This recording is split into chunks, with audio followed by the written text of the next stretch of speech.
مباہلے کے عنوان سے چند باتیں آپ کے ذہن میں محفوظ ہوں گی، لیکن چند باتیں ہم بتائیں گے کہ واقع مباہلہ کب ہوا، کیسے ہوا، وہ جو مباہلہ کرنے آئے تھے کہاں سے آئے تھے، کیسے آئے تھے، کتنے آئے تھے، کب پہنچے، کس طرح سے پہنچے۔ دعوت اسلام کے اعتبار سے خطوط روانہ کیے، انہی میں ایک علاقہ نجران کا بھی تھا۔ بھئی یہاں کے سرداروں کو خط لکھا گیا کہ توریت، زبور، انجیل اور صحیفہ انبیاء میں جس آنے والے آخری نبی کی نشانیاں اور علامتیں موجود ہیں وہ خاتم النبیین میں محمد ہوں۔ بھئی اللہ کی توحید کے ساتھ ساتھ مجھے خاتم النبیین مانتے ہوئے کلمہ پڑھو، اور یاد رکھنا اگر بغاوت پر اتر آئے تو تمہیں معلوم ہے جنہیں اللہ نبی بنا کر بھیجتا ہے ان کا مددگار خود اللہ ہوتا ہے۔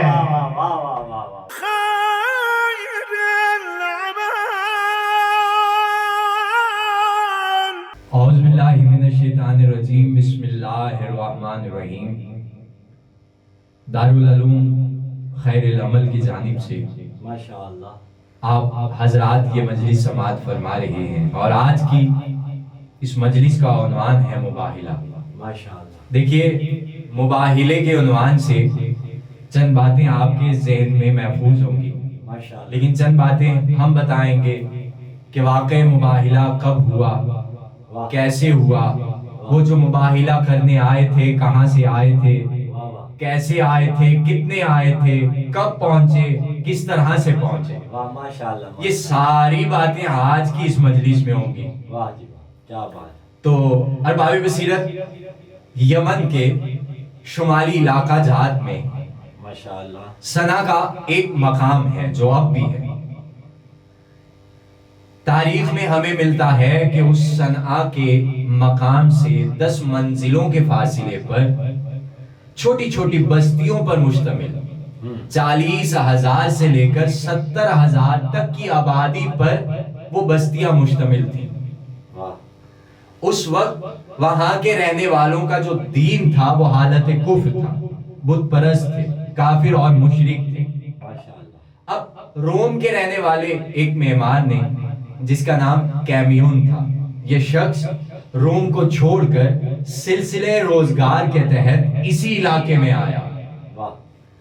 جب اس نے یہاں کے باشندوں کو بت پرستی کے سمندر میں غرق پایا، چونکہ دین نصارہ پر رہتے ہوئے قوم نصارہ کا راہب بھی تھا، جب اس نے سلسلے روزگار کے تحت اس علاقے میں رہنا پسند کیا تو اس نے ساتھ ساتھ سلسلے تبلیغ بھی شروع کر دیا۔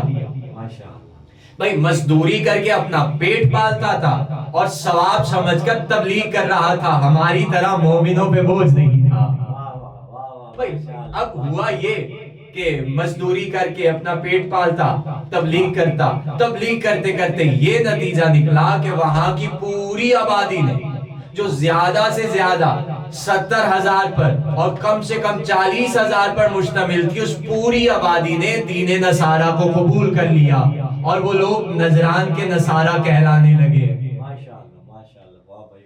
اب فتح مکہ کے بعد جب رسول ثقلین نے، نبی کونین نے، جد الحسن والحسین نے جہاں قرب و جواہر کے آس پاس کے علاقوں کے باقی عمراء اور قبائل کے باقی رسا کی جانب دعوت اسلام کے اعتبار سے خطوط روانہ کیے، انہی میں ایک علاقہ نجران کا بھی تھا۔ بھئی یہاں کے سرداروں کو خط لکھا گیا کہ توریت، زبور، انجیل اور صحیفہ انبیاء میں جس آنے والے آخری نبی کی نشانیاں اور علامتیں موجود ہیں وہ خاتم النبیین میں محمد ہوں۔ بھئی اللہ کی توحید کے ساتھ ساتھ مجھے خاتم النبیین مانتے ہوئے کلمہ پڑھو، اور یاد رکھنا اگر بغاوت پر اتر آئے تو تمہیں معلوم ہے جنہیں اللہ نبی بنا کر بھیجتا ہے ان کا مددگار خود اللہ ہوتا ہے۔ بھائی جب یہ دعوت نامہ حضور کا نجران کے سرداروں تک پہنچا تو وہ گھبرا گئے، انہوں نے اپنی آبادی کے تمام تر علماء کو، راہبوں کو، رسا کو جمع کیا کہ سب سوچ کر ہمیں جواب دو کہ ہم اس خط کا کیا جواب دیں۔ آیا جواب دے دیں یا استحقل اور تفکر سے کام لیتے ہوئے کوئی اور قدم اٹھائیں جو ہماری سلامتی کا سبب بن سکے؟ واہ ماشاءاللہ۔ بھائی اب ان جمع ہونے والوں میں ان کا سب سے بڑا پادری جس کا نام ابو الحارث تھا، 120 برس کا تھا، اب اس کے 2 ساتھی تھے، ایک کا نام عبد الوسیع تھا جو عقل کے اعتبار سے اس منزل پر تھا کہ اسے پوری آبادی صاحب الرائے مانتی تھی اور اس کی رائے سے اتفاق کرتی تھی، اور اس کا دوسرا ساتھی عاقب جو اس وقت کا سب سے بڑا صاحب ثروت، صاحب دولت تھا، اور اس نے اپنی دولت کو دین نصارہ کے لیے وقف کر رکھا تھا۔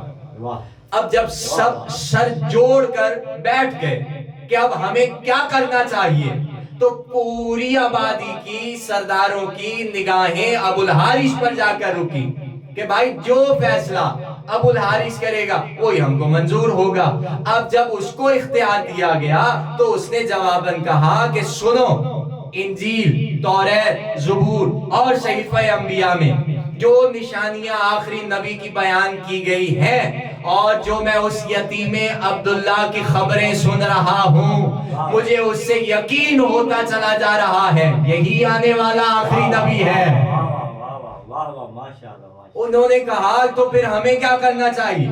ابو الحارث نے کہا سنو، میں پوری آبادی میں سے چند افراد کو منتخب کرتا ہوں اور ہم یہ وفد لے کر مدینے جاتے ہیں۔ اب وہ پوری آبادی جو زیادہ سے زیادہ 70,000 پر اور کم سے کم 40,000 پر مشتمل تھی، ان میں سے 70 سے لے کر 40 تک کے افراد منتخب کیے گئے کہ بھائی ہم یہ وفد لے کر مدینے جاتے ہیں اور یتیم عبداللہ کے روبرو بیٹھ کر گفتگو کریں گے، اور دوران گفتگو مجھے معلوم ہو جائے گا کہ یہ صاحب نبوت ہے یا طالب حکومت ہے۔ بھائی یہ وفد چلا، اب یہ منتخب افراد کا وفد لے کر ابو الحارث روانہ ہوا۔ اب اس کا چھوٹا بھائی قریب بن علقمہ وہ بھی اس کے ساتھ ہو گیا۔ اب جب یہ قافلہ چلا تو ابو الحارث کی سواری نے ٹھوکر کھائی، ابو الحارث گرتے گرتے سنبھلا تو اس کے چھوٹے بھائی قریب بن علقمہ نے رسول اللہ کے حق میں نعوذ باللہ گستاخانہ کلمات بکے کہ نہ یتیم عبداللہ کا خط آتا اور نہ میرے بھائی بزرگوار کو یہ دوران سفر کی صحبت سے دوچار ہونا پڑتا۔ اب جب اس کے چھوٹے بھائی نے یہ گستاخانہ کلمات بکے تو ابو الحارث نے اسے اشارے سے قریب بلایا کہ بات سن، کوئی اور سننے نہ پائے۔ جب وہ قریب آیا تو ابو الحارث نے کہا خبردار، آج کے بعد محمد بن عبداللہ کے حق میں گستاخانہ کلمات نہ بکنا۔ اس نے کہا کیوں بھائی؟ کہا اس لیے کہ مجھے یقین ہو چکا ہے یہی آنے والا آخری نبی ہے۔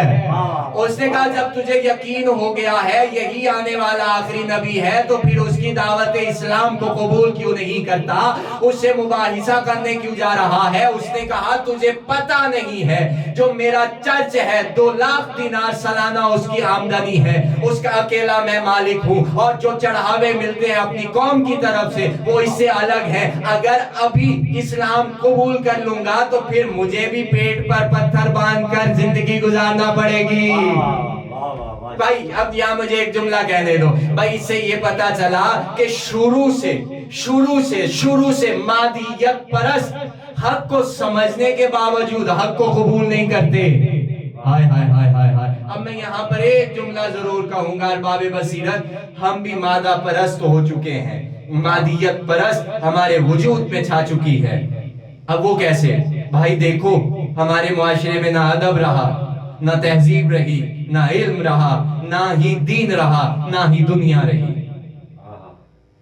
اور ایسے مادیت پرستی میں کھو چکے ہیں کہ واللہ اب ہمیں کچھ نظر ہی نہیں آ رہا۔ مولا علی فرماتے ہیں یہ دنیا جنت کا ایک عکس ہے۔